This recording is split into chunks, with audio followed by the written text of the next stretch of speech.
Okay, welcome everybody to this second masterclass by Slavoj Žižek, part of the one of the events put on by the Birkbeck Institute for the Humanities, of which Slavoj is the international director, which means that he's international, as you know. Yeah, which means, I hope you agree, absolutely nothing. It means nothing. And I like these titles. But we, in the spirit, in the anti-Brexit spirit, we are all for internationalisation and internationalism, and so we will retain that title. Can I just remind you all to either have your phones on silent or to turn them off? So anyway, it's great to have Slavoj here again. On Monday, he talked about universalism, universal values. He told us that he is a scion of the emancipation, and he also told us that he's not a political philosopher. So there are new discoveries all the time with Slavoj, and we'll have some more today. Today he's going to speak about reality as constricted ideology. Now, Slavoj has to stop very promptly at 5 to 4 because he's got to go and meet himself, yes? Meet himself in... but I don't have any will to meet myself. Joke. And this is likely to be a difficult encounter. More difficult than the mirror phase usually is. So I think, Slavoj, we would all appreciate you being incredibly supportive to Slavoj during these 2 hours in order to bolster him for this very difficult encounter he's going to have at Oxford later. He's agreed that he'll speak a bit more briefly today. I think what we should do, I think what we should do is as follows: let Slavoj give his presentation. Without distractions from the audience. That way he'll be able to time it properly. And then he's promised to allow good time for discussion at the end, even taking into account the very generous length of Slavoj's responses to questions. Finally, just to note that the new book, The Courage of Hopelessness, was officially published on the 11th of May, which I think was yesterday. No, last week. Last week. Last week. But what I noticed looking it up on Amazon before is that there are already used copies available at a discounted price on Amazon, which means It's much more mysterious. With my previous books, there were... it's a mystery. Is this some retroactive temporality or inverted time? You got... First, before the book was printed, you got used copies already. It's extraordinary. This is what we call in this Jewish Kabbalah, Marxist Benjamin mystique science from the future. One agreement that Slavoj has with me is there are not going to be any sexist, racist or anti-Semitic jokes today. So we will see. You'll see. No, I promise you, fuck up your ass. If anything vulgar I will say today, but sincere promise. Sorry. The challenges of university life. If it gets, let me just check something. The air conditioning is meant to be on today. Is it too hot already? Or are you okay? Are you all right? It's always too okay. hot If it gets much too hot, open some doors. Yeah, it's always too hot, and I have nothing beneath, and I'm already sweating, and it would be a little bit too tasteless to. It's a way of making space on the underground. Though. The underground's very, very crowded. If you take your top off, everybody moves away, get lots of space. And that's a maybe. Yeah. Okay. Nonetheless, maybe 2 days ago I gave a wrong impression with all my ironic remarks, so let me nonetheless make it clear. If I were to be a British citizen, with all my distances, I would nonetheless unambiguously voted for Corbyn. And the doubts I have do not concern Corbyn himself, but first, globally, I'm not a paranoiac. I'm not saying there is a secret capitalist central committee which pulls the strings, but nonetheless, system acts in a certain way. And I'm afraid that if, let's be utopians, Corbyn were to win, the system, which means automatic market movements, politics, would rather risk a serious crisis in United Kingdom than to allow his government to succeed. That's the price of global capitalism, that it's not this it doesn't work like this. In one country we take power and so on. That's why incidentally it got me into so much trouble. I was also against Brexit. Sorry, not Brexit, Grexit. You know, of course I am opposed to the capitulation, but I think there was maybe, I'm not sure, a third way. Neither capitulation nor Grexit, because again, as I already told you, but it's important to repeat, I met some people who were there in Brussels, some minor Slovene diplomats during the negotiation, and they told me, Schäuble and Wolfgang, German finance minister and a hardliner, they wanted Grexit, because they already have a model plan. Greeks do Grexit, and then all they have to do is to take care that soon there will be a big humanitarian tragedy, catastrophe in Greece, to teach them a lesson. Not so much Greeks as all others. And I don't know to what extent his plan would have worked, but Varoufakis had a plan which, if it was feasible, I don't know, was the right one, to remain within and through some of those tricks, kind of supplementary euro for Greece, whatever tricks, while staying in, introducing chaos, okay, the good chaos, new rules. I think he was the only hope, which is why I hope you notice this, that he had to step down already before, and he was the only one threatened with a trial for national treason and so on. Varoufakis. So, okay, he may have some illusions and so on, but no. And the same goes with all my criticism for Assange. He is making now some moves which I find a little bit problematic. Like, did you notice that he said a week ago or when that in France Marine Le Pen lost because of male chauvinism, you know, that like she was rejected because she is a woman and so on and so on. It's a little bit too cynical for me. But, you know, don't forget that he is now simply fighting for his life, literally. When, you remember 2 weeks ago or when, the boss of CIA says, our priority, not one of the tasks now, of American intelligence establishment is to get Assange arrested. Well, these are no jokes. And I learned precisely from Varoufakis, when I spoke in via phone the last time, that he was very discreetly in Ecuador a week or two ago, trying to mediate a modus vivendi for Assange, because even in this, with the victory of the left, they are still under tremendous pressure from United States. They want to keep their word, but how to do it, one doesn't know, and so on and so on. So, okay, this will be again quoted against me as my crazy obsession with violence and so on. And my God, I'm ready to say no, yes, no, I don't just abhor violence. There are cases where, for example, let me give you a concrete example, it's a modest one. Okay, they can arrest me. I will not say that I am for it, so I will put it in an ambiguous way. If Assange is extradited to the United States, then, now, listen carefully how I will put it. I wouldn't protest too much. I'm not saying I'm for it, just I wouldn't protest too much if some organization were to start kidnapping American diplomats and call them as extortion, you know. Give us Assange, we set them free, and so on. I think that arresting Assange is a clear case of a state crime, and it should be, if it were to happen, and so on. So, did I tell you already this? I think years ago, I will repeat it. I'm preparing for meeting myself in my true will. I will try to give you an extreme example. I wonder how would you react to it. Maybe I mentioned it here, but 10 years ago more. Can I imagine a situation when I would kill someone who didn't torture or kill any other person?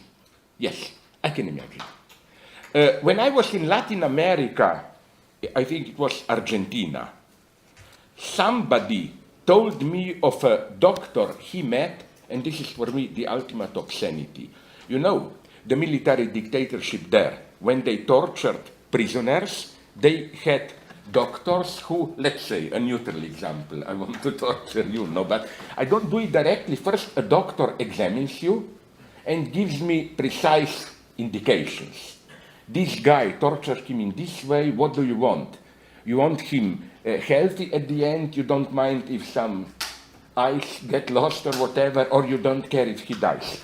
You tell him, no, it can be some bones broken, but he must remain alive, and then he examines you and gives you precise indications. And he can claim, wait a minute, I didn't do anything. No, let me put it like this, if I were to find with this guy behind the same table drinking tea, and somehow, don't ask me how, I would have some nice small cup of poison, I find this almost more disgusting than what direct torturers would have done. You know, this hypocrisy, oh, I just gave my opinion.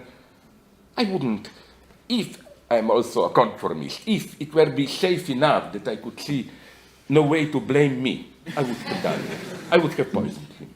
I would have done it. It's so absolutely disgusting.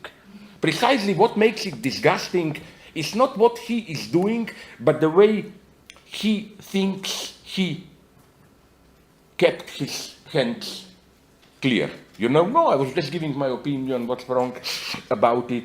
And I always find this, for example, this is why I'm absolutely against, the big German atom bomb scientist, Werner Heisenberg.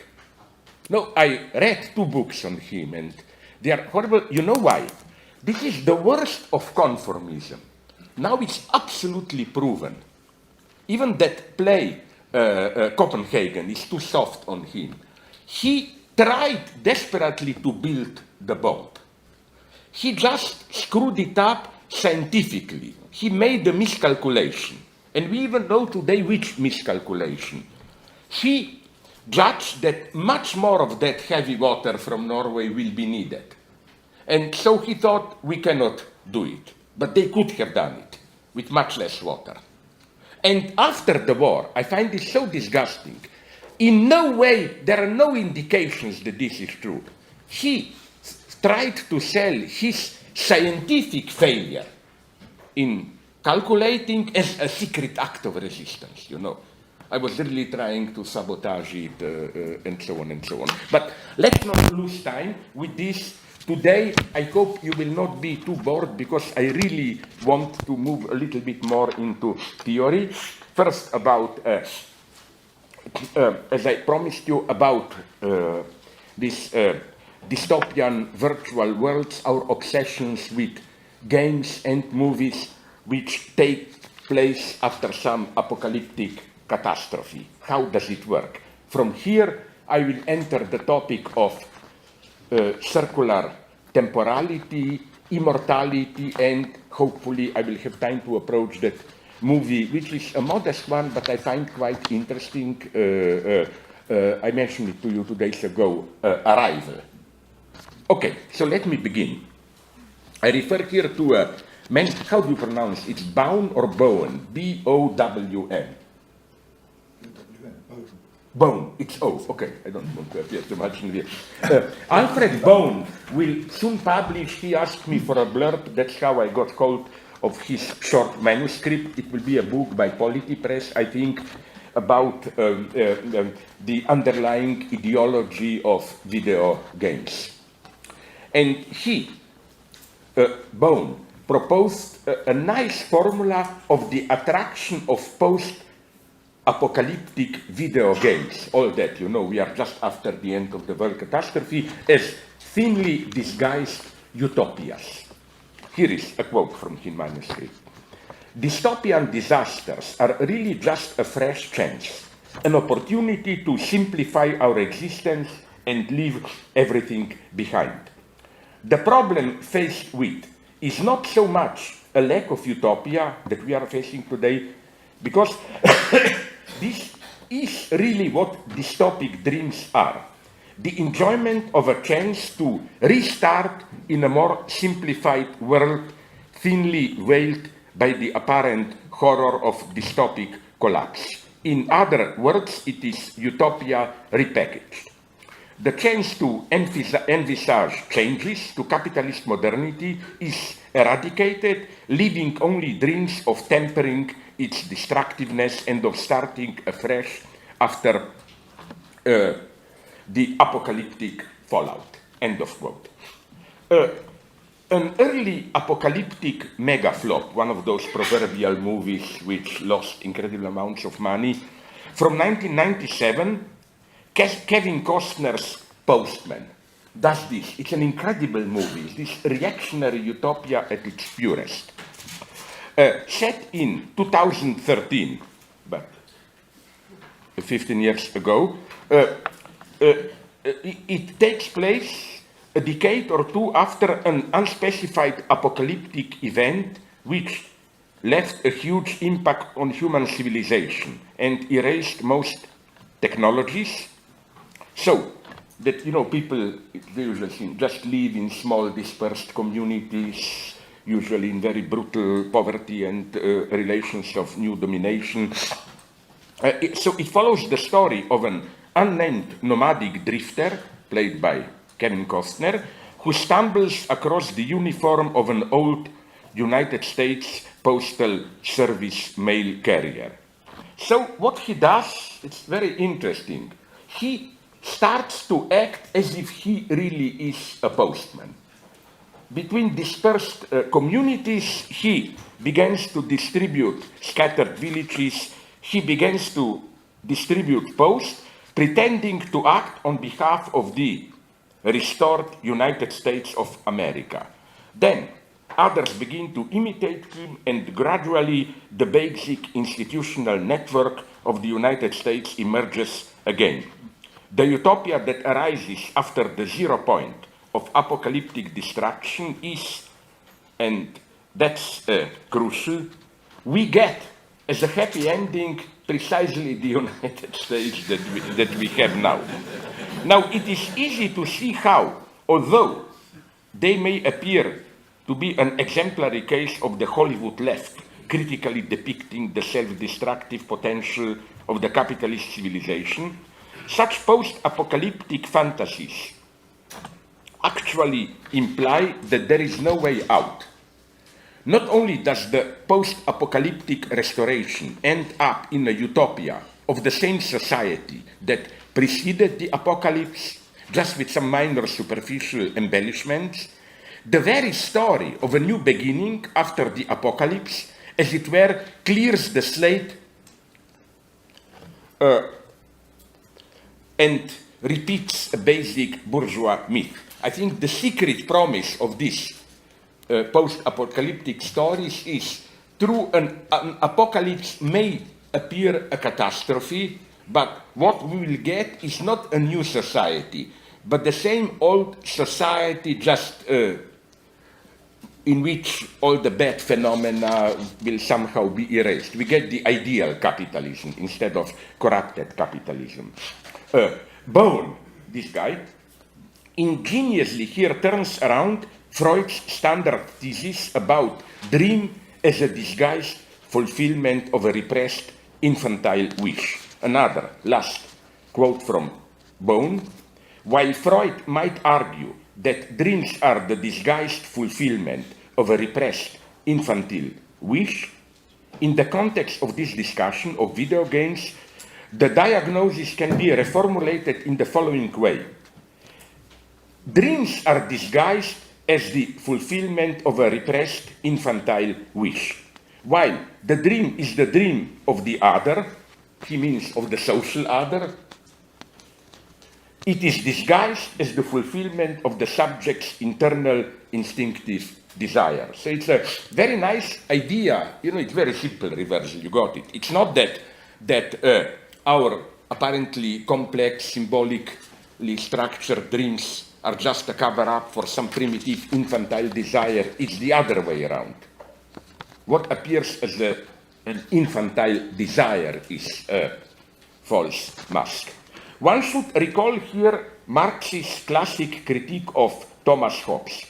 Capitalist civilization is not just an attempt to regulate and contain the wilderness of the state of nature through social contract. This state of nature itself is already capitalism at its zero level. And I claim the same holds for the zero-level state in apocalyptic games and movies. It stands for capitalism for the specific capitalist constellation disguised as a wild state of nature. However, now comes the theoretical point. Where does the claim, repeated by Bone, the claim that every formation of our desires is a historically specific product of social struggles, and in this sense political, where does all this bring us? Bone gives to this claim a Lacanian spin, pointing out how the Lacanian theory of desire provides the best conceptual apparatus to understand how the digital universe, our big other, especially that of video games, determines our desires. Like, you think there that you are almost, when you, and for some time then I got bored, I was doing this together with my young son. For example, we spent hours playing that stupid game Taxi Driver, but we totally twisted the rules. Our point was not to drive customers from one place to another, but to kill customers and to kill as many. And you would have said, no, it was just that we regressed to our instinctual nature. No, precisely, we read the game correctly.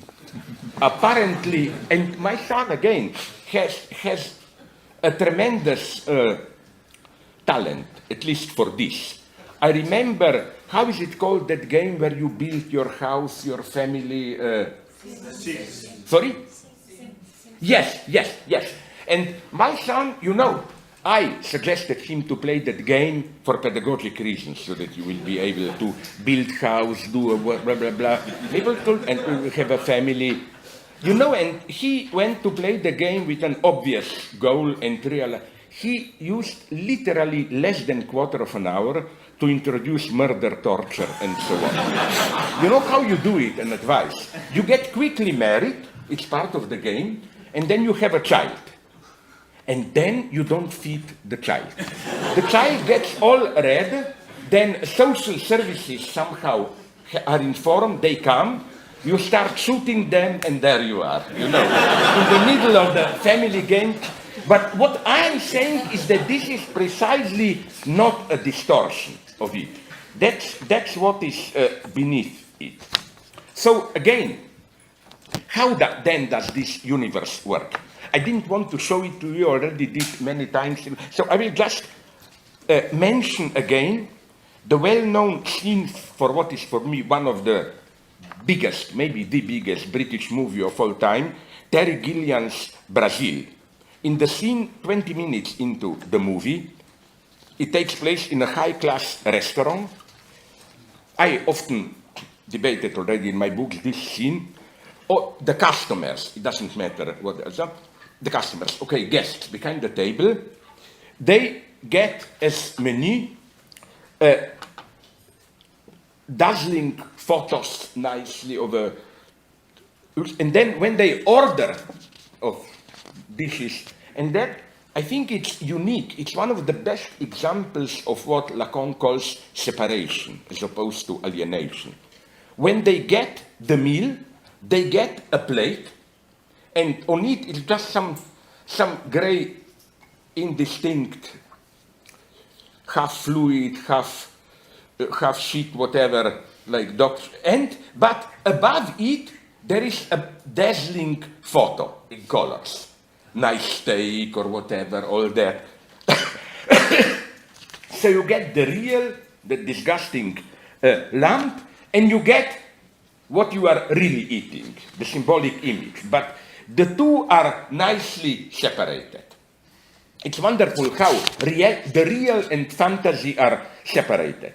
But there is another, which I neglected in my previous analysis, wonderful detail of this scene. when the waiter presents to the customers around the table the menu, and the hero, played by Jonathan Pryce, refuses to choose, he just shouts at the waiter back, "Bring me whatever, I don't care." The waiter gets more and more angry, aggressive, and insists that the hero should make a choice. Like, you must choose, choose, choose. And then, at the end, the waiter, and then I think Jonathan Pryce says, okay, this one, yes, you've chosen, and violently he closes the menu. The irony of this detail cannot but strike the eye. The waiter insists on the choice precisely because what each of the customers will get is what looks like the same experimental lamp, just with a different colorful photo above it. A free choice is needed to sustain the appearance that precisely appearance, what we see on the photo, matters, that there is a substantial difference between the choice of experimental lamps. But isn't this our situation? I claim, now it's not only two, you have three now. Classic Coke, Diet Coke, Zero Coke. I feel exactly like this. They are almost the same, although, did I already tell you this? I know from my evil son, whom I mentioned, he did part of his high school, now he's old enough, research, they call it research, it was just a little bit of plagiarizing from the web, about what's the difference between Diet Coke and Zero Coke. I think already mentioned this here, it's very interesting. It's a sexual difference. The research of Coke company showed them that light Coke, light diet, is perceived as too soft, too feminine. Men avoided it. And the result, so zero, sorry, yeah, okay, I'm a woman, no. But now, you see, secretly I'm transgender. I'm open to the feminine side in me or whatever, yeah. No, but, so literally, it was planned, Zero Coke, it's supposed to be black, dark, harsh, is light for men. And now comes this really, as in the scene from Brazil point, then some researchers, not part of Coca-Cola, of course, first they discovered that there is some 70-80% correspondence, that a large majority of men, if they want to drink light, drink zero, a large majority of women drink light. Okay, there is a slight difference what poison you get there in, but they made a simple experiment. They repackaged it. Like they put some zero into light, into diet, and vice versa, and a large majority of men who claim, no, I only drink zero, I can immediately identify it, of course didn't identify the difference. Now, let's be serious here. I'm not making fun of men and so on and so on. I'm just claiming that, or of women in this case, I'm just claiming to what extent the way things are designed, packaged, and so on determines our desires. But is this enough to say what this? These how our desires are not immediate for an object, they are always historically constructed, and so on and so on. And here I find, although I respect his work deeply, kind of a blind spot of this wonderful short book of Alfred Bone. He simply insists that an emancipated subject should fully accept this radical alienation of his/her desire. The fact that his/her desire is never his/her own, but regulated through external social symbolic mechanisms. His claim is that either we have this false sense of the self, I really want this, but all you can do is to discover how what you experience as yourself is really just an overdetermined result of symbolic texture, ideologies, and so on and so on. So again, Bone focuses on how the big other, in the guise of digital programs, functions as the external site that determines and regulates our desires, with the obvious reference to Lacan. He quotes repeatedly Lacan's formula, desire is the desire of the other. It's not mine, it's constructed through social mediation and so on and so on. And of course, this can easily be shown how even negative desires to transgress, to violate the norms, the space for them is opened through norms. But if our desires always already were decentered, because of course Bowen consequently should not be claiming that once we really had our desires, now they are manipulated in our digital age, they always were decentered. What is new here in digitalization? Was desire not always like this? Is the digital big other, all those computer programs that manipulate us when we play a digital game, or in many other cases, just a new case of the symbolic big other, a case which enables us to become aware of how we are decentered and regulated. Spoken and not speaking, as Lacan put it. Lacan's answer is a resolute no. What is threatened in the digitalization of our daily lives is not our free subjectivity, but the big other itself, the agency of the symbolic order in its, let's call it naively, standard functioning. Another of Lacan's axiom above desire is the desire of the other is there is no big other, and we should take this statement in its strongest sense, as opposed to a mere the big other doesn't exist. Lacan has here a precise distinction.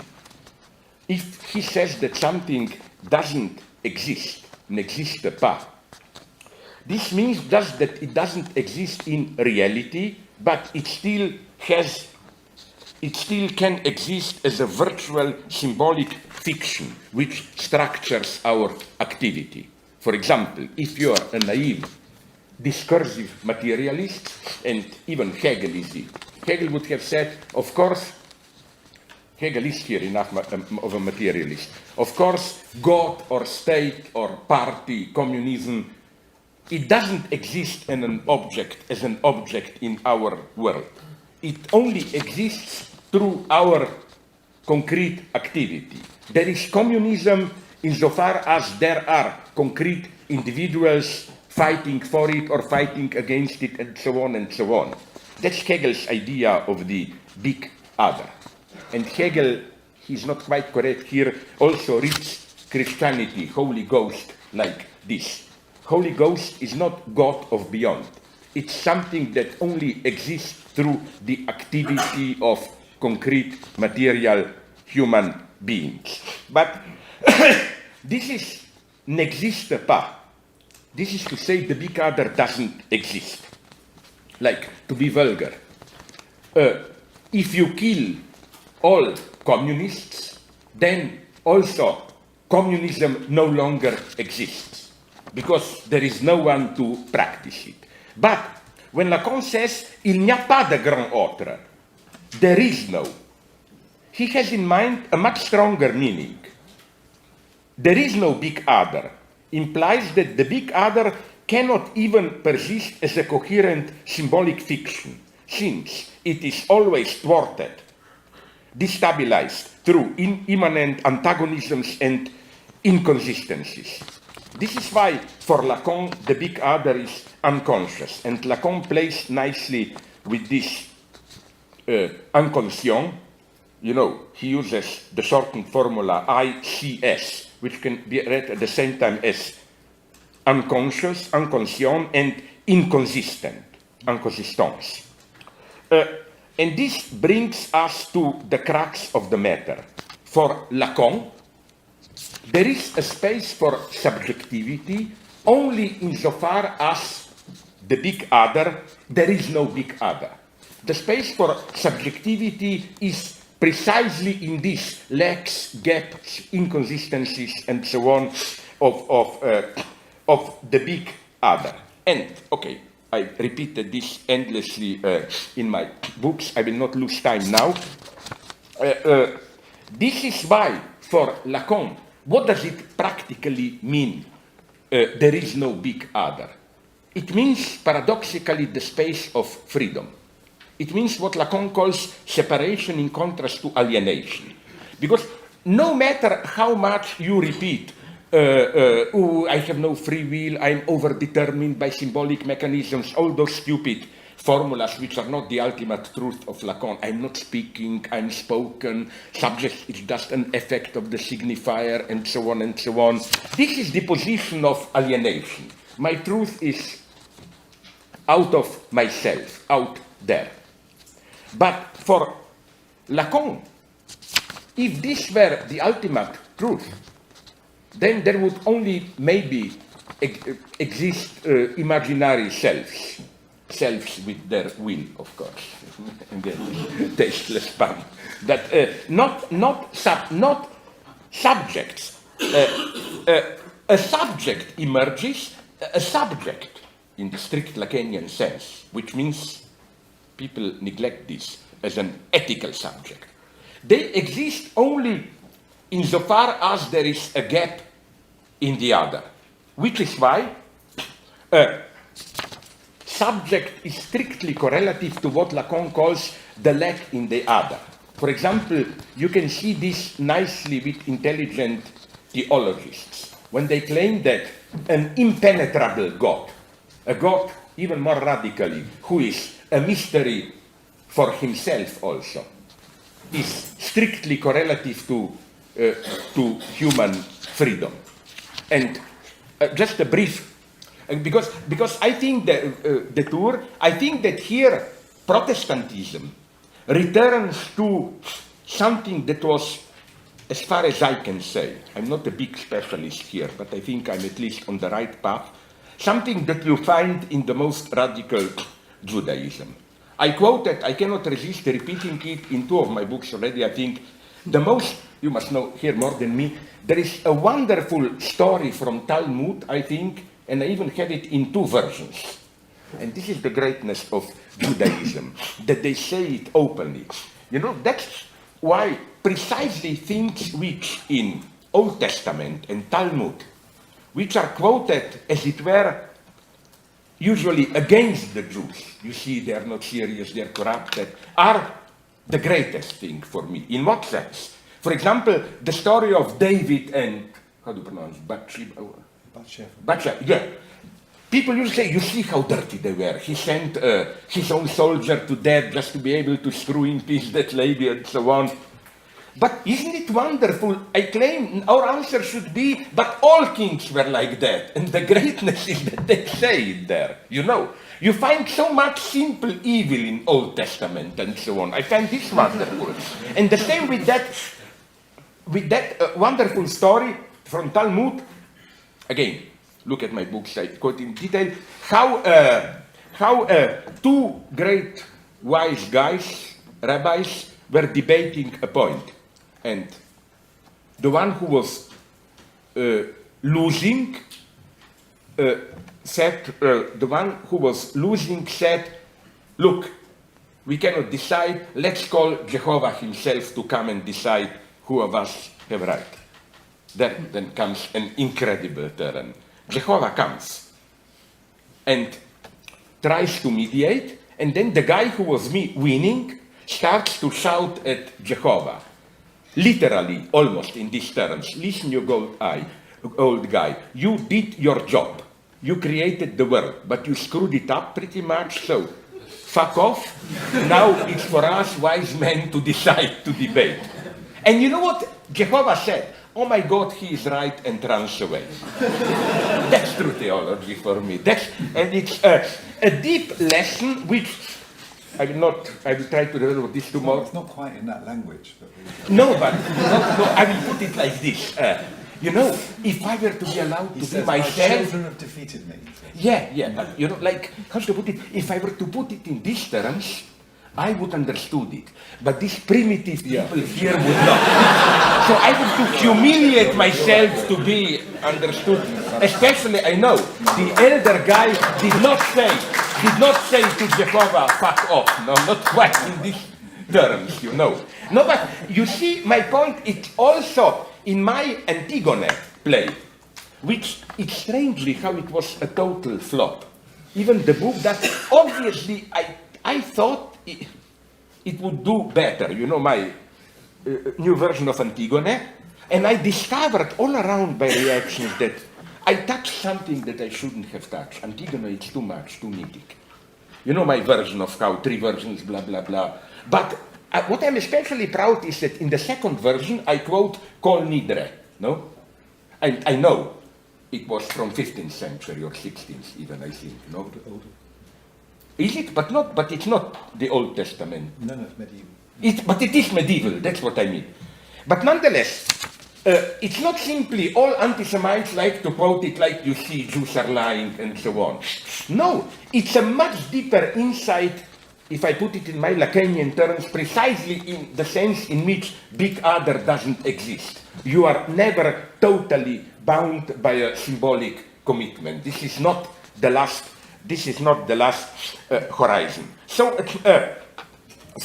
let me go on. The deepest insight here is that we can move beyond alienation. Now, psychoanalysis may appear to be the ultimate poetry of alienation. You know, you think you are the free self, but the big other, your unconscious, determines you, you are overdetermined, and so on and so on. But that's the beauty of psychoanalysis. The first, you know, it's this properly dialectical reversal. The first gesture is, yes, we are predetermined by the unconscious, we don't have a free self, but then in a step further, you are even deprived of this last assurance, you know. Because in what sense? As Freud makes it clear, and that's the big paradox, properly theological, of psychoanalysis, it's yes, we are determined, unconscious, but nonetheless, we are guilty, responsible. That is to say, you absolutely don't have the right to say, okay, I killed the child, sorry for this pathetic example, but what can you do? Then you paraphrase Lacan, it wasn't me, it was the big other who was acting through me. No, you are, this is why Freud says, I forgot where, somewhere, that the lesson of psychoanalysis is much worse than the lesson of confession. In a Catholic confession, you confess your sins, what you know. In psychoanalysis, you must confess and be responsible even for what you don't know about yourself. But you see that for Lacan, this is the space of freedom. The fact that il n'y a pas de grand autre, there is no big other, there is no external symbolic side to which you can rely as to the ultimate ethical, ontological agency, so that you can say, it's not me, but that's it. That's the true master. This master might be secret, over out there, controlling me, but nonetheless, there is a place where things are really decided. The deepest lesson of psychoanalysis for Lacan is that that big other doesn't exist. And precisely this lack in the other itself opens up the space for our freedom. Because if I cannot even rely on the big other, then in some fundamental sense I am free and fully responsible. I have to do it. So now I didn't lose my thread. Okay, now you will say this sounds like this is not my mother, you know, in Freud's dream. Because now will come my paradoxical conclusion. Let me return to digitalization. I think that the change with digitalization and the danger, why digitalization is a threat for human subjectivity, it's not simply because we are determined out there by the big other, but that the big other is no longer this properly symbolic big other with inconsistency and so on and so on. it is as if the big other really exists out there in digital programs and so on and so on. So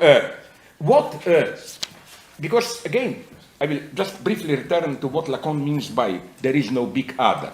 It means, and this is absolutely crucial, for Lacan, castration doesn't mean I am castrated, I never fully have what I want, I'm separate. No, the big other is castrated. That's absolutely Lacan's fundamental insight. There is no substantial big other, community, whatever, on which I can rely. There is antagonism, inconsistency in the big other itself. And I claim this inconsistency is obfuscated, blocked by this digital dream of we will be totally controlled and so on and so on. So paradoxically, the way to approach the problem of is digitalization the threat to our identity is not to indulge in these paradoxical dreams or will we be totally controlled and so on, but what's the fate of the big other? There is no subject without an incomplete big other. Now, again, to recapitulate, today's digitalization poses a threat to autonomous human subjectivity? No. What digitalization threatens is precisely the decentered Freudian subject. But nonetheless, something weird is happening in digitalization, another effect which is much more interesting. The digital machinery that sustains video games not only directs and regulates our desires, it also constructs us or puts us into a specific mode of subjectivity. I think that's the key element that is happening in digital games. How do we function there? We enter I'm sorry to use these bombastic terms, a pre-Oedipal, not yet castrated subjectivity that floats in a kind of obscene immortality. When I'm immersed into a game, I dwell in a universe of undeadness where no annihilation is definitive, since after every destruction I can return to the beginning and start the game again. It's this kind of obscene immortality. And of course, I will just repeat my old stuff here when I say that this obscene immortality was the stuff of fantasy long before cartoons. Because apart from video games, we already had it in cartoons. That's why I love them. You remember the good ones, the late ones are bad, like Tom and Jerry from the 50s. What I always like, and I just try to imagine the most obscene movie with real actors would have been just try to enact with real actors a simple Tom and Jerry story. You know, Tom is run over by a car, cut into pieces, and so on. But in undeadness, you begin again and again and again. So it's clearly that what happened in digital games, when you can start again and again, return to the same point, and so on, is something that obviously is part of a much more fundamental fantasy that you find not only in cartoons, but already we know where all of it is clearly formulated in Marquis de Sade. As Lacan noted in his Kant avec Sade, what you find in the Sadean victim, if you read those, the rather boring book, I never could have read it, Juliette, for example, isn't Juliette very similar to Tom or Jerry? She's tortured in this way, cut, but magically she remains beautiful, she remains the same all the time. It's this type of circular universe, but it's an interesting universe. Why? Because it runs against the philosophy of finitude. Here I rely a little bit on Quentin Meillassoux, who criticized it, of course. According to the philosophy of finitude, finitude or mortality is the unsurpassable horizon of our existence. We cannot escape it. And you have nice phenomenological analysis demonstrating how the very dreams of immortality, infinity, are only meaningful against the implicit background of our mortality. But Lacan's axiom is that no matter how much you try, you cannot escape immortality. So, of course, really, we die. But the way we function, we are always sustained by this, by immortality. And this, of course, phantasmatic, obscene immortality. Here I, in a very friendly way, disagree a little bit with Badiou, who likes to elevate immortality as this noble evental category against mortality of us as he puts it, human animals. My point against him is, yes, we have this, let's call it very naively, noble immortality. You sacrifice yourself for a cause, for an idea, but we also have the obscene immortality. The immortality not only of cartoons, of Sadian victims, but also the immortality, I mentioned this here 20 times, probably I will not go into it again, just mention it again, the immortality of the living dead, of ghosts and so on. Already Schelling, German idealist, put it nicely when he said that this ambiguity of the term spirit, Geist, is crucial.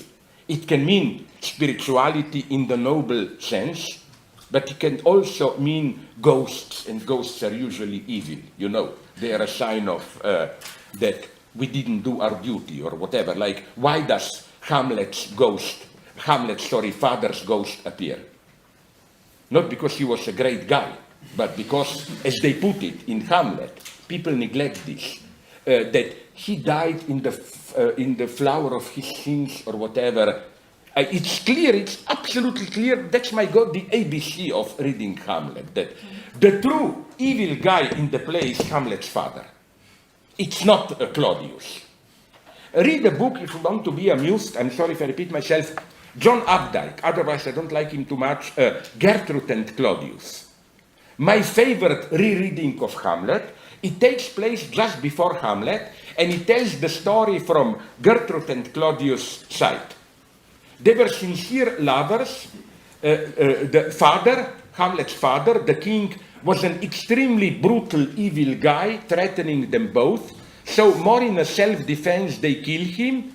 Then Claudius is a good king, and you have almost a happy ending, and everything was well in the kingdom of Denmark, and then just one sentence. Just till the stupid, arrogant prince returned from I don't know where and ruined everything again, and so on. I'm convinced by that, if you ask me. Okay, let's go on. I think that what Cantor, Georg, that one, mathematician, did for infinity, you know, introducing a multiplicity of infinities. Because till Cantor, infinity was usually linked to one. Infinity is the one, divine against the plurality. Cantor's revolution was introducing multiplicity of infinities, which is why he was quite right. You know that he was a devout Catholic who felt extremely guilty for this, and even wrote, I read somewhere, a letter to Pope. And he was right to feel guilty from a Catholic standpoint, because he did maybe one of the greatest moves in materialist revolution. He snatched away the topic of infinity from religion and proposed a materialist infinity. So again, to conclude this part, I would say that what I'm describing here, now you will say, okay, but it's just a fantasy, no? A fantasy of this repeated immortality. We cannot do it in real life, so it doesn't matter. Of course, we cannot do it literally. If you screwed it up, you cannot run back and so on.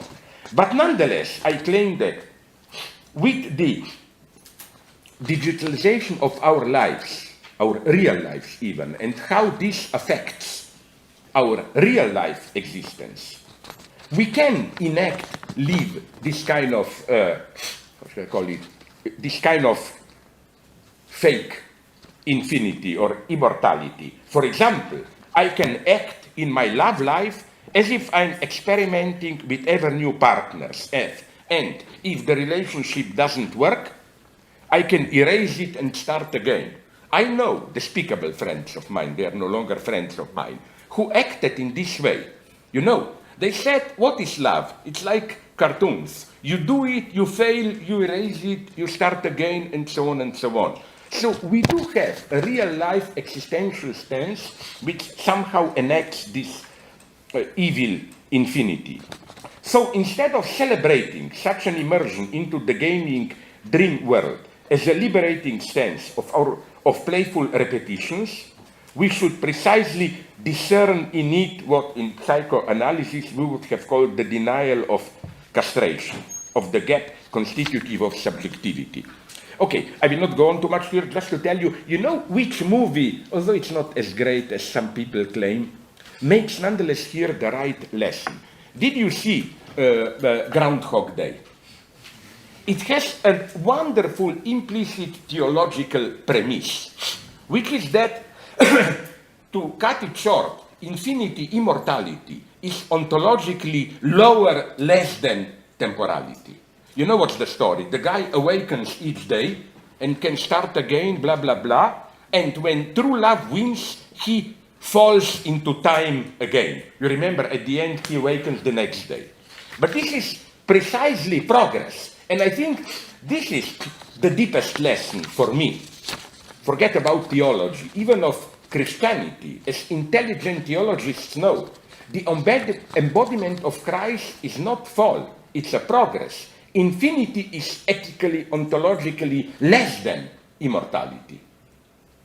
We not fall into infinity. Once we play all these virtual games like the hero in the Groundhog Day, and it's a certain triumph, maturity, that we are able to fully awaken or to elevate ourselves to temporality.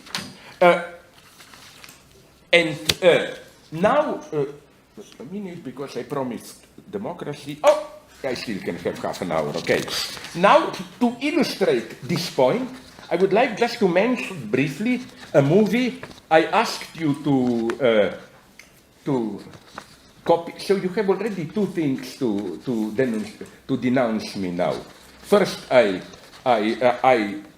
condoned terror against the United States, and now, even worse, in the capitalist universe, I would advise you to use Pirate Bay to...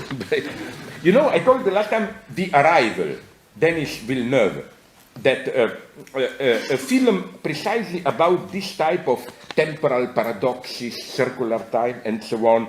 Incidentally, it's from the story of Ted Chiang. Ted Chiang is a very interesting science fiction author, a Chinese living in the United States. And it's interesting how it looks that now China is emerging also as a country with very good science fiction literature. I think I already mentioned it here, their biggest hit is Liu Cixin, I'm not sure I pronounced it correctly, The Three-Body Problem, which is a whole trilogy. And it's even controlled. Did I tell you this? Maybe, do you know that some 2 years ago, I think, Chinese authorities passed a law prohibiting in any public art media, in cartoons, in movies, TV series, and in literature, two topics of time travel and of alternate realities. It's clear why. They are afraid that somebody would say, well, what if China would not be communist, or what if we can return and get rid of Mao or whatever. But they put it in more bombastic terms, that this opens up, this topic of alternate realities and time travel, open up a space for a disrespectful attitude towards Chinese cultural traditions or something like this. Okay, but so what happens in this movie? You will have now to suffer a little bit, I'm sorry, to tell you the story. I'm sorry, and then I will give a reading. So Arrival subverts the standard Hollywood formula of the production of a couple as the frame of a catastrophic encounter. You know, I've written extensively about it. And that's what I like about Hollywood catastrophe movies. Did you notice? It's always, I underline it, always, that the big catastrophe, the end of the world, comet hitting the Earth, is always a pretext for a story which is either Oedipal story or story of the production of a couple. For example, did you see the one which even Badiou liked? I like to spread, because he's my friend, these rumors of him. You know that one of the great films for Badiou was Armageddon. You remember Bruce Willis, the father? He doesn't like it that Ben Affleck is screwing Liv Tyler, which means a young guy being the lover of his beautiful daughter. So then it's so clear that the comet threatening to destroy Earth, it's basically the materialization of the father's fury. And the film ends that the father sacrifices himself, hits the asteroid in this way, exploding it, but his last words are to his daughter, I wish you all the best, now you can be with the guy. He accepts it. And all others, like my big example, I mentioned it here 2-3 times. Did you see Deep Impact? It's similar. It's Tia Leoni, a girl who is furious at her father. And again, you have the catastrophe threat to the Earth, which is clearly just the materialization of her fury, and so on and so on. And at the end, it's really an extra Oedipal ending. When the big wave destroying all of the East Coast is approaching, she goes to her father, they embrace, she says, "Daddy, up." They disappear in a big... It's, you know what's so interesting? Here, you can see what Lacan means by object A, and so on.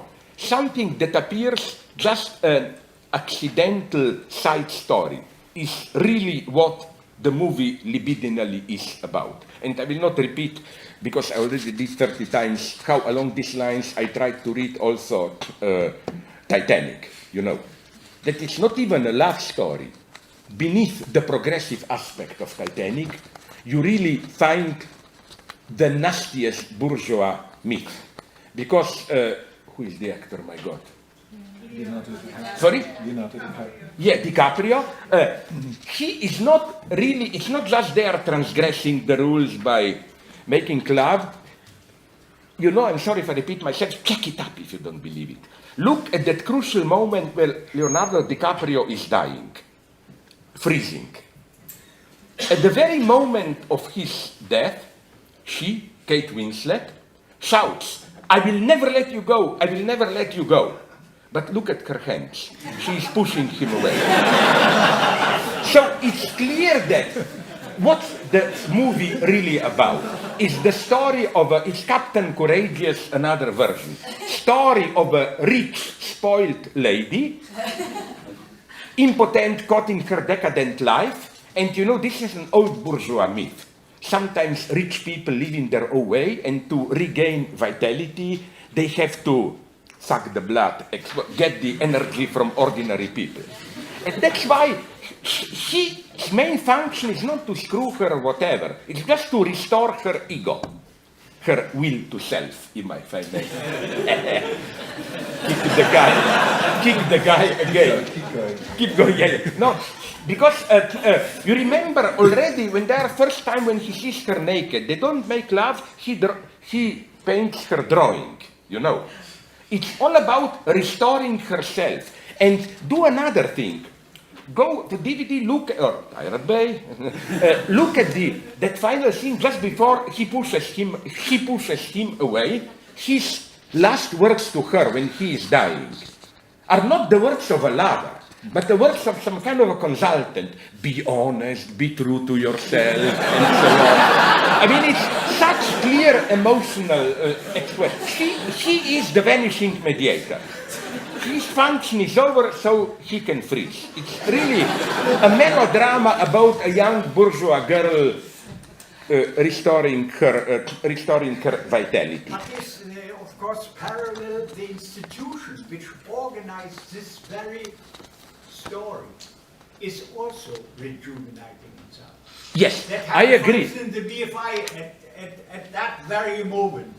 No. Yes, They yeah. analyze exactly the trajectory of the British Film Institute up to that moment. And then from that moment onwards, it is amazing. That means they rejuvenate and stabilize themselves with your help. And you... Okay, my help, let's see. Yeah. You must never be an actor. Always be the director. You learn to make films in a minute. Just one thing you need to know. Synchronicity between image and sound. That's all what Well, you need to know. no, you know, in what sense I don't fully agree with you because we don't have time to go into it, but because really intelligent directors, and I admire them, introduce small cat's break into this synchronicity, and these are usually the most interesting notion. How, for example, typical, it's not even you have to be a great director, it's standard procedure. When one scene is ending, you hear a sound which you misinterpreted as part of this scene, but it's really already from the next scene. Now, if you just do this mechanically, it's shit. But if you do it intelligent, but you know where I agree with you. I think that Catherine Bigelow and, what's his name, my God, the director, James Cameron, are just two sides of the same Hollywood establishment. Neither of them is progressive. I think that Cameron is a typical example of what I call fake Hollywood Marxism. It appears sometimes to be progressive, even ridiculously, like in Titanic, you remember, like, the lower you go, the better are the people. Lower classes dancing merrily, up there corrupted rich men. What I wanted to show with my reading is that precisely beneath this is a very conservative, different myth. No, the only, now, since you provoked me, I will tell you the obscenity. My only sympathy to James Cameron, not David, is I read years ago in our politically correct times, it would no longer be possible to say this, but I'm not machine, I'm just quoting him. He was asked how did he fall in love, why did he marry Catherine Bigelow, who was more or less beautiful, but very cold type of beauty when she was young. You know what he said publicly? That from the very first moment, he was intrigued, her cold face, how does it change when she is in intense sex, you know? And that he wanted to see this, so if there is no other way, marry her. I find this, if you ask me, an excellent reason to marry. No, much more than all spiritual bullshit or whatever. Okay. Because we don't have... Yeah, arrival.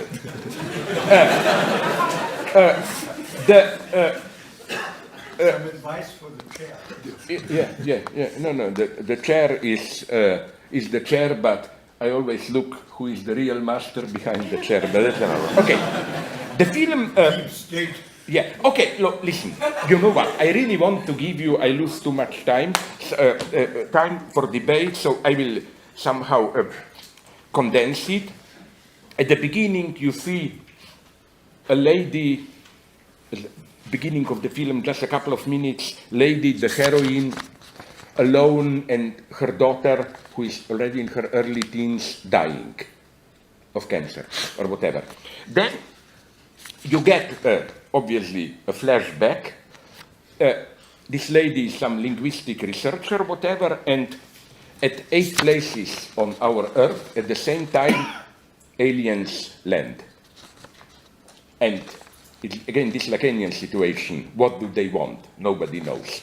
So she, the lady, is mobilized with another scientist to establish contact with aliens, and, okay, of course, she falls in love also. They fall in love, the two, but I'm simplifying the story very much. What is crucial is that they gradually establish that the aliens are here to help us, to force humanity to be one, and that they even learn to read their language. They are really octopuses, squeezed. It's not the same, but you know what I mean, like ink. Their writing is a language where they just like an octopus pushing out its ink. They just push it on the wall, on the glass wall, where they are confronted with these two representations of humanity, and gradually they learn to read it, but it's a different type of language. It's a kind of a circular language where future and past are the same, they see the future, they no longer live in linear time. And, okay, at the films, I will skip all the complications, at the film's end, they leave, the aliens, because they brought humanity together. The real message is constructed from partial messages on the 8 ships or not, and which landed in different parts of the world. They claim that they came here to the earth to help us because they know the future. For them, future, the past, and present are in the same circular, contemporaneous, synchronous space, that in 3,000 years into the future, they will need humanity's help. And then what happens is that at the end of the film, the heroine and her scientific partner, the hero, fell in love and decide to be together and to have a child. This is briefly hinted at, but then it becomes clear to you what really happened. She gets it that her visions, like the beginning of the film, and you have some other apparitions, are not some primordial memories, but visions from the future. So, this is the wisdom imparted on her by aliens. They enabled her to see her own past and also future. So her situation is, I love this guy, should we be together or not? She knows that he will drop her out of despair, because they will soon discover that the child, a girl that they will have, has whatever, cancer, leukemia, and will die in a couple of years. She knows everything and the painful death of her daughter, but she nonetheless decides, with clear knowledge what is coming, she decides to do it. Now, so again, the ideology of the film is, here is what Chang, the writer, wrote about the story on which the film is based. Just to make it clear. Humans have developed a sequential mode of awareness, like one after the other, temporality or thought, while heptapods, these are these gigantic squids, aliens with 7 legs, whatever, have developed a simultaneous mode of awareness. We experience events in an order, and we perceive their relationship as cause and effect. They, aliens, experience all events at once and perceive a purpose underlying them all. End of quote. So, living in such a circular time radically transforms the notion of acting, not actor, but acting in the sense of intervening. Our common idea of the opposition between free choice and determinism is left behind. Another quote from the writer: the heptapods are neither free nor bound as we understand these concepts. They don't act according to their will, nor are they helpless automatons. What distinguishes them, their mode of awareness, is not just that their actions coincide with history's events, it is also that their motives coincide with history's purposes. They act to create the future, to enact chronology. Now, if this were to be all, we would have the usual New Age kitsch. You know, there is a deeper contemporaneous circularity, like even, again, the language of this octopus is kind of imperfect in the sense which stay in circle, and they see the future past, they are organic, holistic, we humans are abstract, and so on and so on. But problems immediately emerge here, and here I see the intelligence of the movie. Okay, it's easy to get...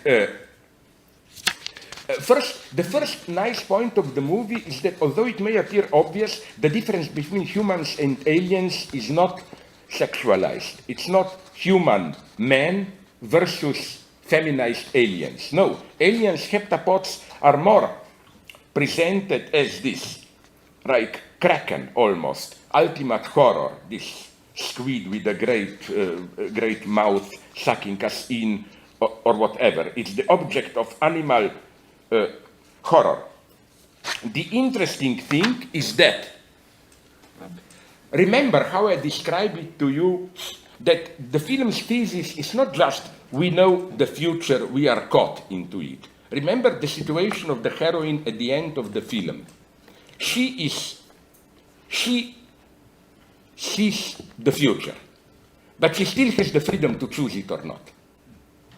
And that's a nice point because, and it's even a correct theoretical position, I would claim.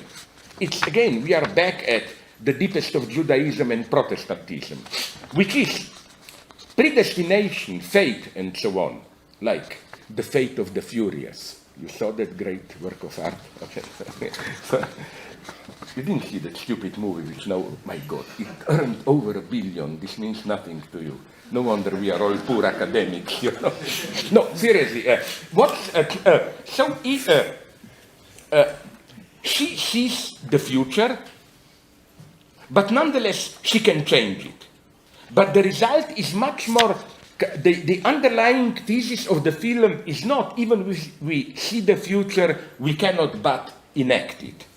It's a much deeper paradox of, you see the future, but this fate itself can be destroyed, historicized, and so on. It's similar to that boring paradox in all those Back to the Future movies, where what happens when you travel into the past and kill your parents? If you do it, can you do it? Because if you do it, then you will not be in the future. So you will not be in a position to move to the past. You will destroy, erase your act itself. But if you destroy your act itself, would it not mean that your parents will nonetheless screw and produce you? You know, like, I think the correct reading is this one, a much deeper insight that every historical moment has its past and its future. In this sense, we are predetermined.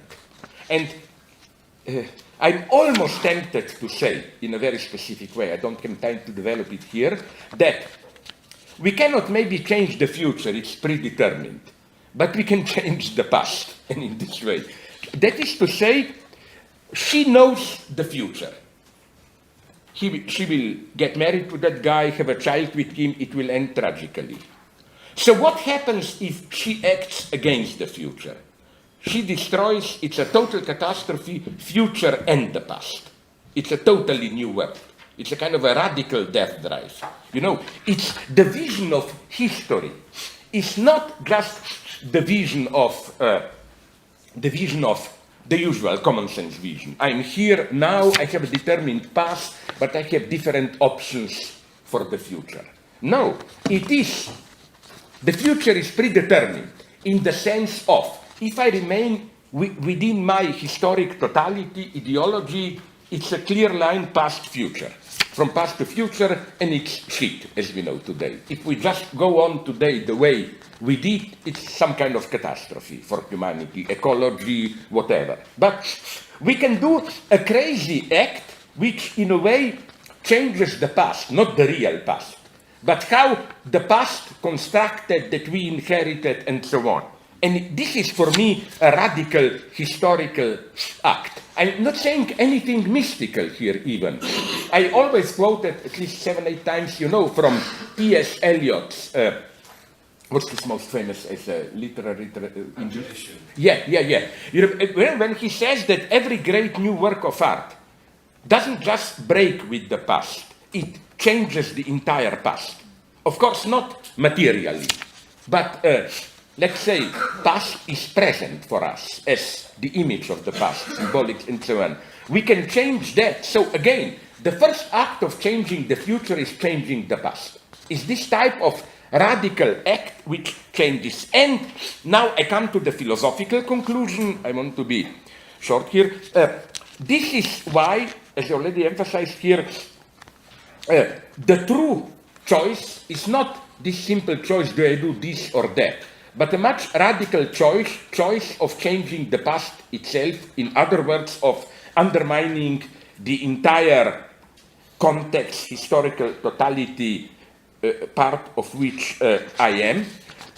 So in some sense, that's my reading of the film, very moralistic.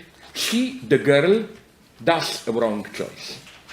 I don't know how you look at it, but it's too much of an egotistic choice.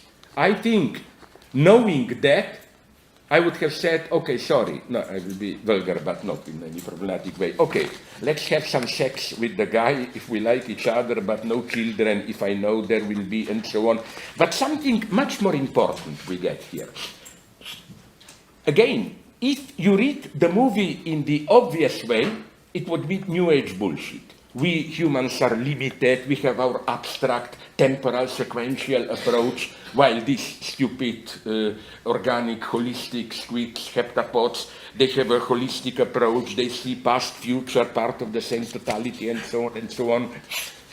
All intelligent debates on the website I tried to get, most of them, focus correctly on one big topic.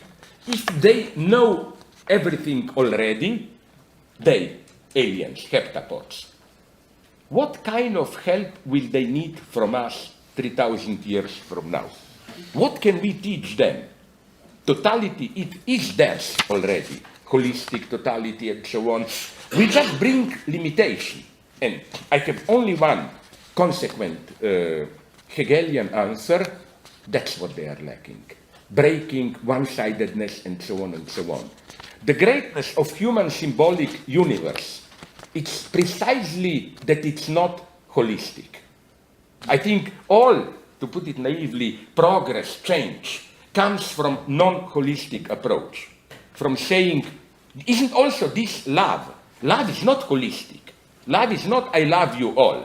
No, the only guy who said I love you all, you remember who it was, you are too young, Erich Mielke, the chief of Stasi, in his last appearance in East German parliament, where it was all falling down and people started to shout against him, and he did a wonderful gesture like this, aber ich liebe euch alle, but I love you all.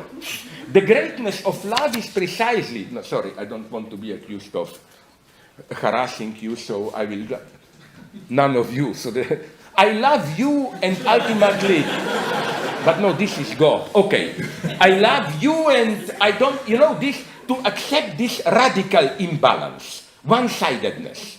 I don't want to see it. One-sidedness, partiality, choice.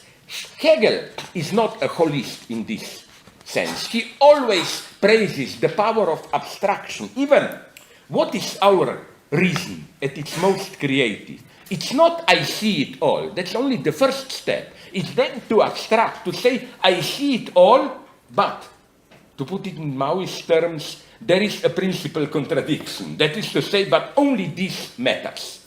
So it's a wonderful, deep insight that we cannot simply escape into any primordial holistic wisdom and so on.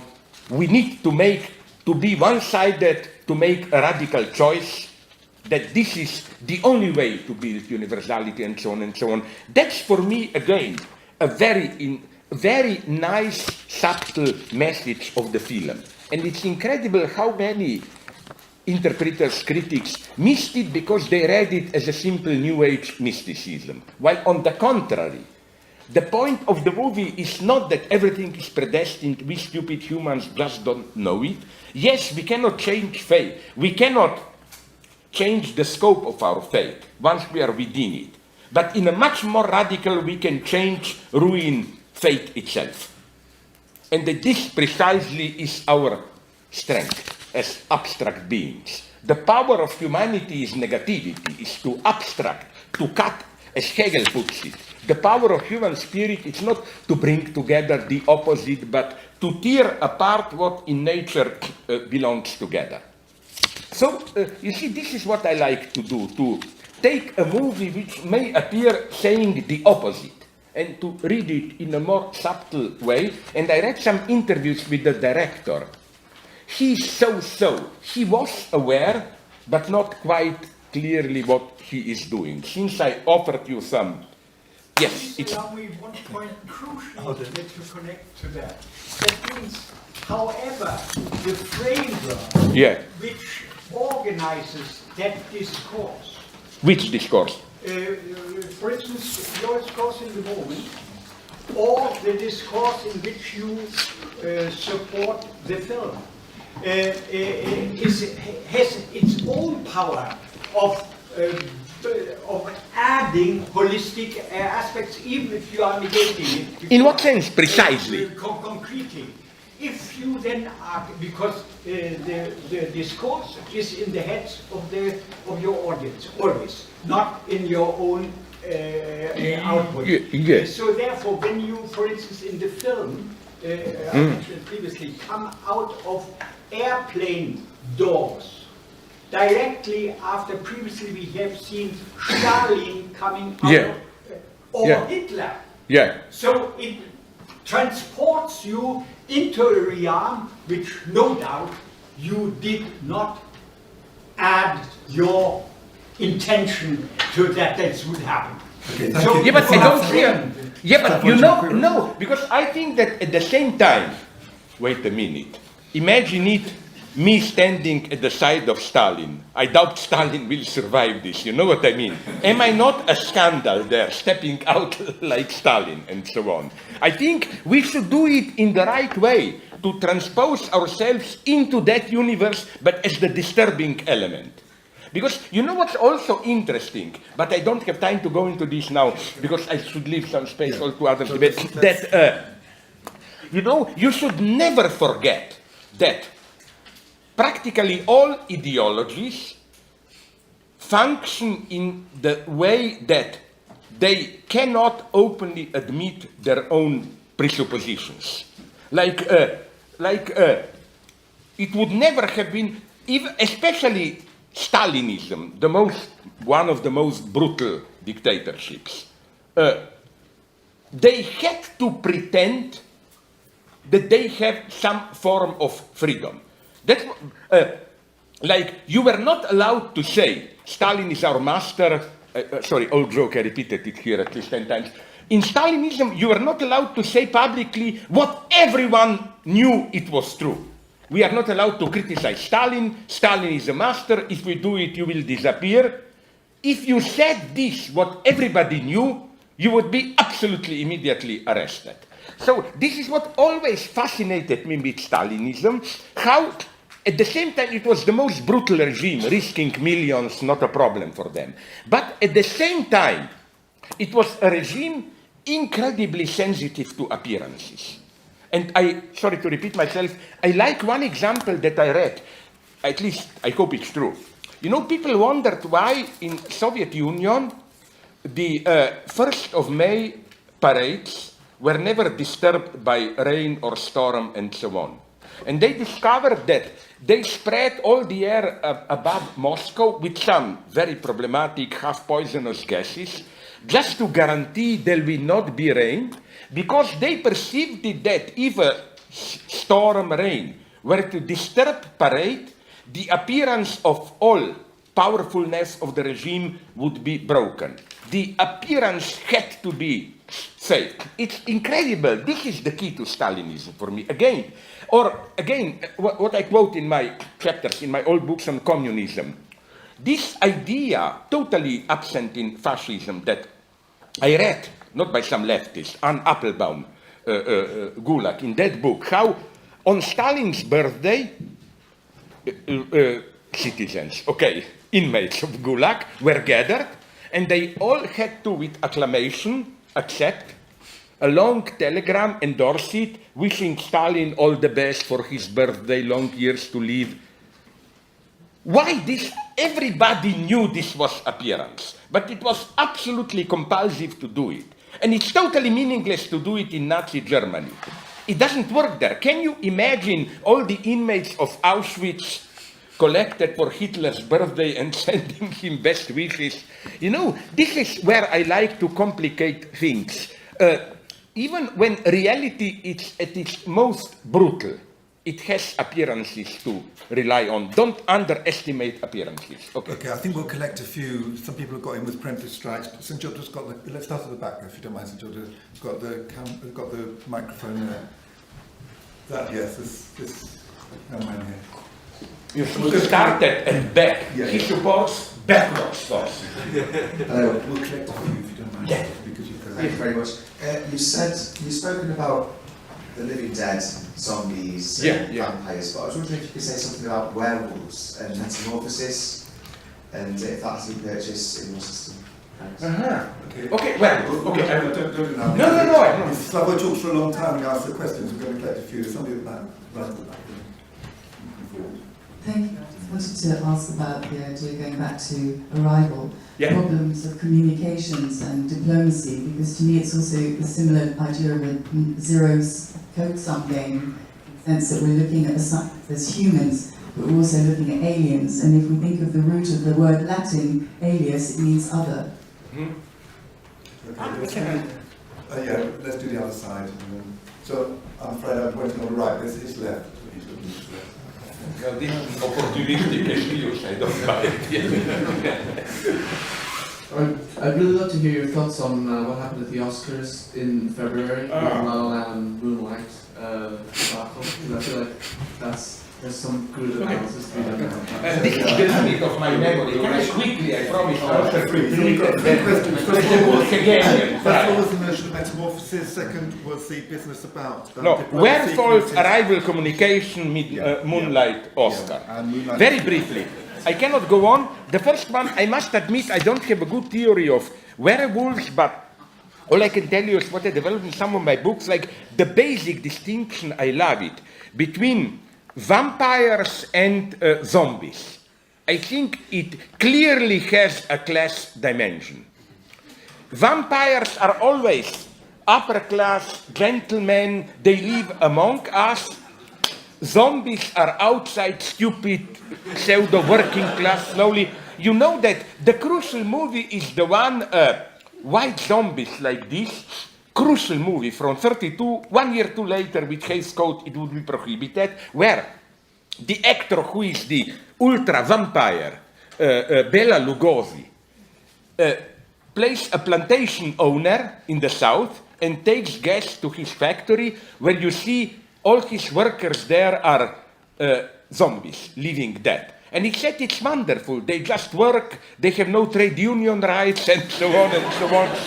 So I think that it's absolutely crucial to see this class dimension there. So I cannot answer you concretely. What I would just have said is that it's crucial not to put all of them, these monsters together and so on. Which is why in my craziest moment, against that official Spielberg movie, Lincoln, I much preferred the other one, Abraham Lincoln, the vampire killer or slayer. That's the left's answer to, Sorry, a second one, arrival communication. There, I don't have time to develop it, but there I think a movie cheats a little bit. Because I think with strict structural and so on linguistics, it can be shown that that so-called circular language of heptapets and so on, it's really just a fantasy from within our language. If you don't implicitly presuppose the differential non-circular structure of our language, you cannot do it. In other words, all I would impute to heptapods, aliens in the movie, is that maybe they have some direct mental communication or whatever. It's not language. It's not language. So that would have been my direct answer. The third one, Oscar, what was Moonlight or whatever, no? Listen, I have great sympathy for, ideologically, theoretically, for Moonlight. But am I permitted to say something for which I was looked upon as if I said the ultimate obscenity in these politically correct times recently in, where I was, in LA, or where I don't think it's a great film, really. I know it's politically incorrect. How can you? It's the movie about black gay people. So whatever you say, you are immediately homophobic, racist, No, it's not such a good film. I'm not saying that the other one, La La Land, is any better. But this precisely is, although it's a modest, correct movie, Moonlight, but if, let's call it naively, progressive cinema will move just in that direction, it will be very sad. That's, it's not What it. about the enactment of the Oscars? The muddle. Oh, I don't know. I was there a couple of days after giving some talks, nothing to do with Oscars in Hollywood, and it's incredible. Everybody sings Žižek, the movie. I was there secretly distributing, and it was incredible how many paranoid theories were. The predominant paranoid theory in Hollywood itself was that they were afraid because I think how many million people were looking at it. It was rather a failure, and the idea was that so that people will talk more about it, that they on purpose organized it, and so on, Then the other theory was, of course, but it's too primitive, that it was a typical white liberal flip, secretly racist. No, I think if anything, it helped the movie. Everybody talked about it, and so on and so on. So I'm not ready to read anything deep into it. No, you know what, for me, the problem with Moonlight, that if all the narrative structure, the way love functions and so on, it follows all the standard Hollywood formulas. It's really a movie which is a very traditional movie in some sense. Okay. Okay, so really quick, so just next to, the person next to you is Žižek, and then the guy from Monday, briefly, yeah? Are you aware of any of the recent work around, or developing work around cognition, embodied cognition? You mean Varela and his followers? Yeah. And how you think that will affect on the sort of ethics, embodied ethics, and to perhaps relate that to Arrival, the protagonist experience. No, I know that Varela was Buddhist. He tried to combine. Yeah. Let's hold on to it. Okay. Sorry. So Three questions. Yes. Really brief, if you don't mind. I know you had a lot to say. You mentioned, you said about the light at the end of the tunnel and how the courage of hopelessness. I was wondering whether our perception of the present situation could be influenced by optimism or pessimism, so that it could be a train coming at us, or it could be a kind of new horizon or a new Eden. So I'm saying, is our choice of optimism or pessimism going to influence the future? Thank you. One more from a woman. Here. This has a... Now I will be evil. But No, you don't won't. you know there are no women, there are only lesbians, mothers, and so on. Male chauvinist abstraction. There are some situations in which only men can speak. Women. It's very quick. Part of our homework on Monday was to watch The Discovery, so if you could come. I'm so sorry. I can. Yeah. But there you know what I will do. I hope you will agree. You either, now that I'm running out, you give me your email, not that you will get an obscene proposal, maybe three penises or whatever, or even is Madison here, I can send it to Matt, because I didn't want to spend too much time, and much better than now to improvise. I'm ready to send you my text where all these readings are. Okay, well if you could send it to Madison, I mean people can access it. Yeah, okay, Madison, is she here? But there was a question about so optimistic horizon and I forgot. No, there are two others. Immediately I will do it. Yeah. First, cognitive embodiment and so on and so on. I greatly appreciate his work. He's almost my ideal Varela. But there, and all I can say is, I forgot in which of my books, I may be wrong, but I think in Parallax View, the middle two chapters, I have a couple of pages of him where you know what would be my idea here? Basically, where I disagree is that the lesson of psychoanalysis is no, we are not fully embodied. Unconscious is precisely like this embodiment means, it's a nice theory, like we are not abstract Cartesian cogitos, we are engaged in a life world and so on and so on. But what Freud called unconscious is precisely some more universal, abstract, symbolic machine which all the time, in a way, disembodied us. I think what Freud called unconscious is not our deepest bodily instincts. It's something that precisely disturbs the relationship of body and soul, whatever, and so on and so on. I don't have time to go into it now very briefly. And it was optimism, pessimism, train, and so on. Well, I can only give you a formula which may appear empty, but I believe in it. That the trick is to accept pessimism and then to look for a sign of hope in pessimism itself. That is to say, I'm not just bluffing, when things go wrong, there usually also a chance opens up to do something to change the entire situation and so on and so on.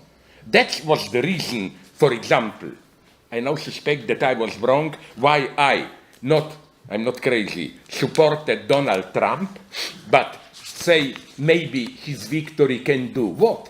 Can bring new chaos, confusion, where maybe we can catch or discern an opportunity to do it. Basically, I mean, to change the whole situation. Basically, my solution would be here that old, I repeated it 20 times, Mao's formula, there is disorder under heaven, so the situation is excellent, whatever. We should never forget that catastrophes, social chaos, are also chances, an opening to do something. And that's my position, like, you know, in this sense only, optimism in pessimism itself, in the sense of see a new chance in a desperate situation. If there ever was a guy who did this, and it may appear problematic because he was very brutal in doing this, was Lenin. That was the entire Lenin's view of World War I. It's a catastrophe. Millions will die, but isn't there a unique chance in it? Okay, Sorry. This one, okay, sorry. And then we'll move here after that. Just to that one next. Thank So you. we're going around. Thank you very much. Do you agree with the view that maybe Orwell in 1984 showed in a dystopian way what you have proposed as changing the future is only possible when changing the past? Thank you. And this gentleman around the show. In the end of Absolute Recall, you formulate your ontology as being structured around three principal antagonisms, but you only do it in the end of the book, which seems to me that it can only be thought as the end of a dialectical process, as its truth which cannot be mediated anymore. Is it possible to take that as a starting point in philosophical or your style of ontological analysis, or does wherefore activity then, let's say, mislead us into thinking in terms of substantial entities again? Well, one more. And sorry. Yes, it's simple. Hi. I was interested in the process of digitization that you talked about, digitalization, in relation to the networked individual, which Paul Mason talks about in Yeah. Okay, I will begin at the end very briefly. It's even in this book about courage of hopelessness that I have a couple of pages on Paul Mason and so on, and Jeremiah Rifkin and all that. You know, where I agree with them and with others is that effectively, with this digitalization and other processes, something fundamental is happening with capitalism. Capitalism, as we know it, cannot go on. But I'm a little bit more pessimist than they. It's typical, although I greatly appreciate him. When Paul Mason speaks, he does have to mention how precisely this Internet of Things and so on is getting reprivatized, reappropriated by state agencies, by all those big companies. Now we have Internet of Things, it means whatever, Mark Zuckerberg and so on, all those big humanitarians. And his idea is this is just an intermediary phenomenon. Like, now we have first sign of post-capitalist order, but it's not yet fully developed, so now capitalism can still reappropriate it through these big companies which privatize our commons. That's the formula. I'm more of a pessimist. I don't think that Internet of Things, or however we call it, cooperative commons, can work all the way. I think some external, let's call it political agency, is needed to the end, because I think that, for example, one great danger that I see is the following one, and some other intelligent analysts got it. Okay, with capitalism, we no longer need personal authority because the authority is money, so we can pretend we are all equal. But what if Internet of Things, digitalization, and these cooperative commons will open up a new space for new master figures, for new authorities? They are already emerging. Are we aware how strange are figures like Mark Zuckerberg, Steve Jobs, and so on and so on? They are, for me, much more dangerous even than Trump and so on, because they embody the big threat today, the privatization of commons. And as my friend Jean-Pierre Dupuy, the good futurologist, and many others pointed out, the big problem already of early communism, Soviet Union, was, okay, you abolish alienation in the commodity sense, money, things ruling over us, but direct domination returns with a vengeance. And I'm not so sure that cooperative commons automatically imply some kind of genuinely cooperative, democratic, multiplicity, whatever.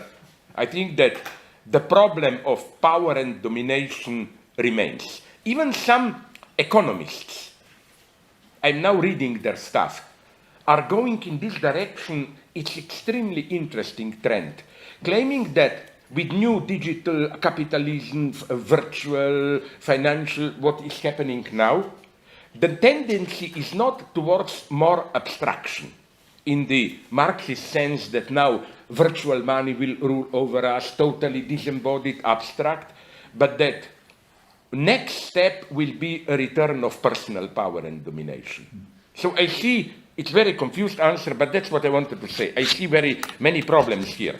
1984? Sorry? 1984? Yes, 1984, I see what you mean. But again, my God, this is another good question, which means give me 2 hours to formulate it. I was always a little bit distrustful about Orwell.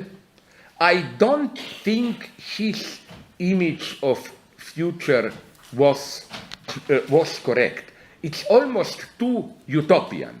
It doesn't function like this. That how many fingers do you see? No, it's not 4, it's 5 or whatever.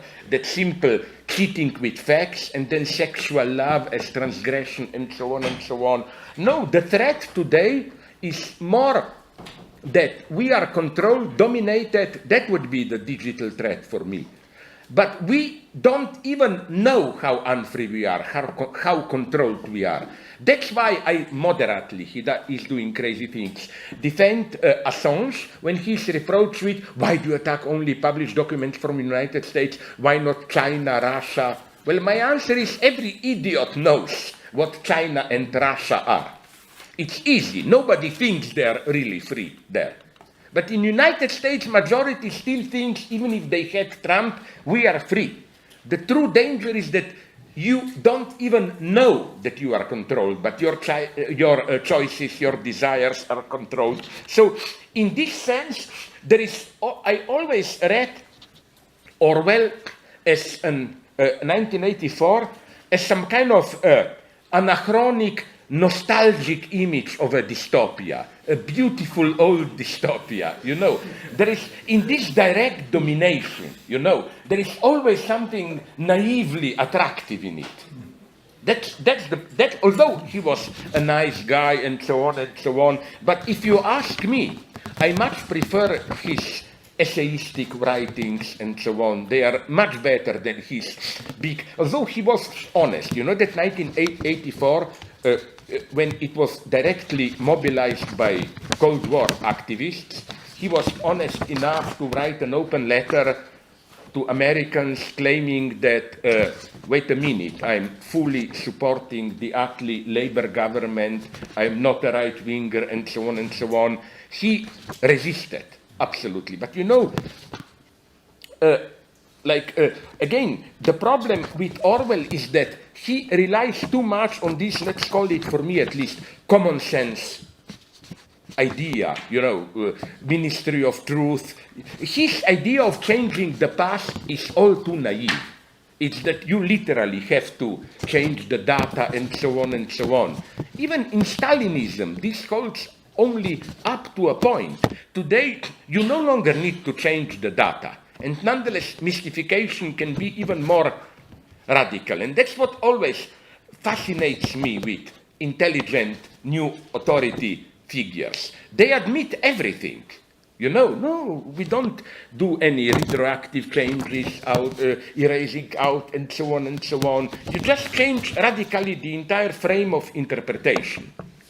So, there is one, I will try to answer it quickly, this retroactivity, retroactive dialectics, and so on and so on. My God, there is another mega question. Okay, I will do something very cheap, but sincere. This exactly is the focus of my next book, Incontinence of the Void.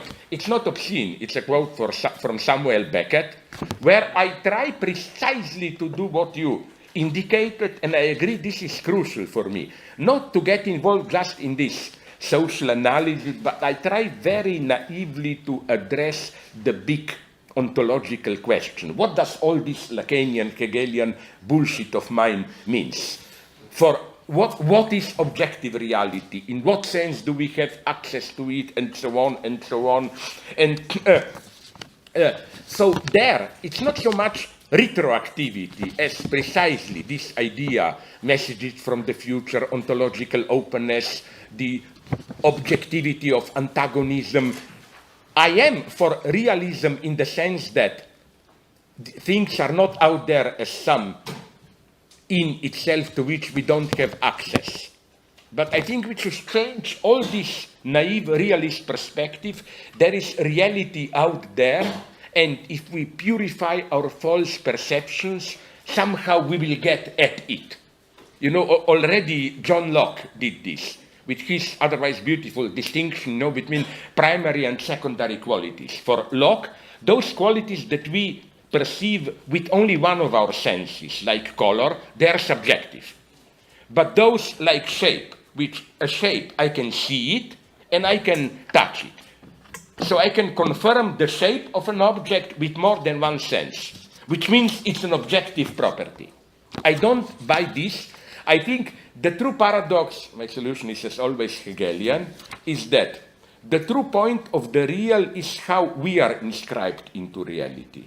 Every reality can be dismissed as subjectively constructed. But how we fit it, there you touch the real, it's too much now, I cannot... I'd like to really thank Slavoj. He's back again on the second week of the Critical Theory Summer School and on an open panel, open to everybody, on Friday afternoon. I think it's the 7th of July, the first Friday in July. So but can I tell you something? And he's got a big deal this evening, so he needs to be helped along his way.